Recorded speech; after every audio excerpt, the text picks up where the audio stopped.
Good afternoon, class for Dandelion. Before we begin, please make sure you have everything you need. You have all of your paints in a row. You have your painting paper wet on both sides, your clean jar of water, and your wet sponge. Also, make sure that your brush is clean and that you have already said your painting verse. Iwas, iwas, iwas, maligo at maghugas. Pitsil ay mabasain at patutuyuin bago bumisita sa kaibigang dilaw. You're going to be starting with lemon yellow. We're making a big sun near the top right part of our paper. You can now clean your brush.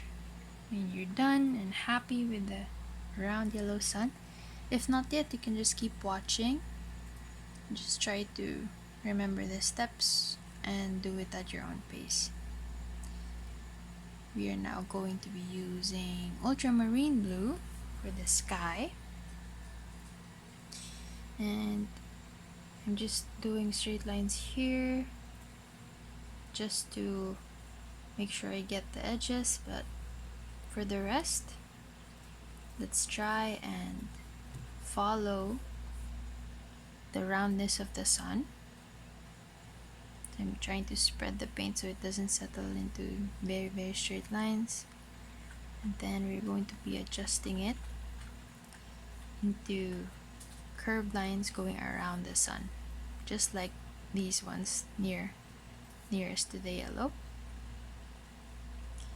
So I'm going to be trying to fade the blue into the yellow a little bit to make the sun look like it's glowing. And now I'm adding the rest of the blue,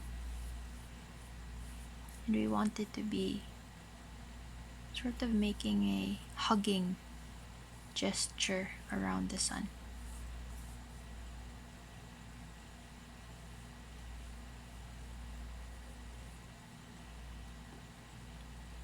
So we're just placing ultramarine blue all around in the sky and placing it in curved lines radiating from the sun like a water ripple.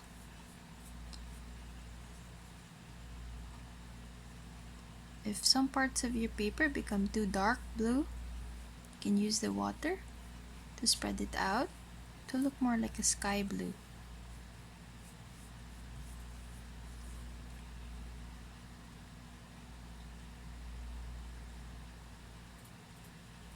So here I'm trying to fade the straight lines that are too strong because they were the first ones I placed there. I'm using the old paper here, so sometimes the paint flings, but hopefully you're not going to have the same problem, especially if it's wet. So we're just pushing paint around to make a nice blue sky around our big bright sun.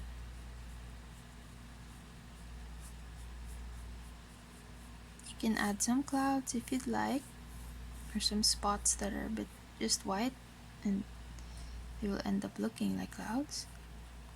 But for me, I'm just really making these circular wavy lines, curved lines.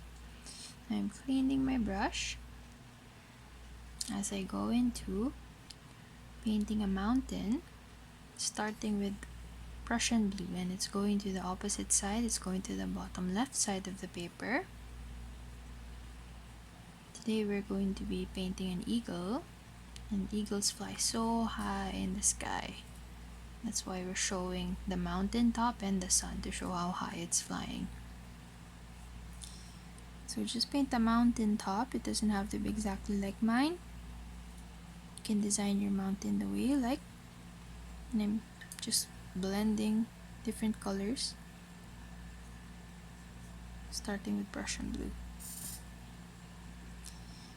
And now I'm adding carmine red, and I'm putting it mainly on one side So when we paint mountains, it's nice to put some colors on one side before we spread it out to the rest of the shape so that it has some definition.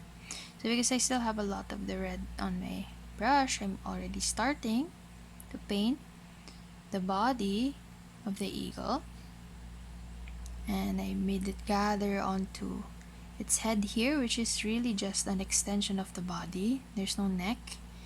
And then I fanned out the tail. Now we're fanning out the wings. So the wings have this particular shape. I'm adding the small soft feathers.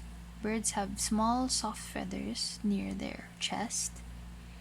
And then the flying feathers that are near the edge of the wing are the bigger ones and stronger ones. So now I'm just, after I painted the soft feathers near the body, I'm using the brush to spread out the paint, the red paint that I put on top of the mountain to make this nice effect before it dries. And then I'm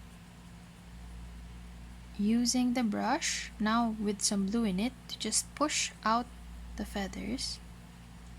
Try to take note of the head part. Make sure there is a pointy part for the beak.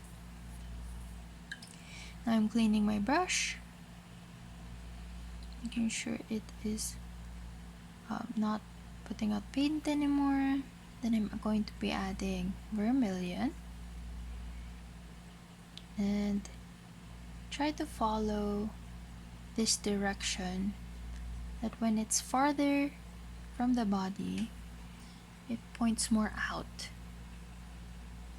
So there are long, strong feathers near the outside most part of the wings. And the closer that the feathers are to the body and to the bone, they're soft, because those are sort of the clothes of the bird. But they're stiff feathers near the tips that allow it to fly. Now we're adding some yellow, and I'm adding this near the top here. So when you add a color on one side, try to copy the exact same pattern onto the other side to make it nice and symmetrical. I'm adding the long feathers near the tip of the wings, and then some of the feathers that are pointing down. So please take note of the direction of the feathers. They're coming from the bones. They're not placed randomly on the wings.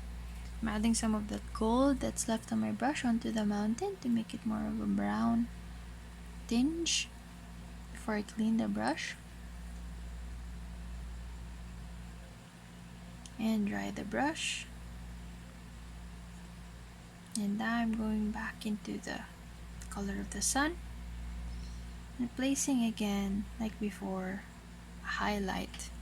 I'm using lemon yellow to paint the part of the bird that's most near to the sun, to show that it's being lit up because it's flying so high.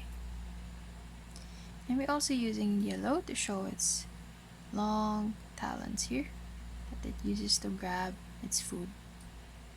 And then with the yellow that's left on my brush, I'm adding more to the mountain top to make them also shine from the sun. Cleaning my brush,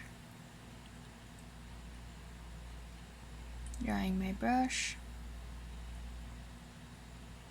and we are done for today. You can let your painting out to dry, put your name, and back away. Well,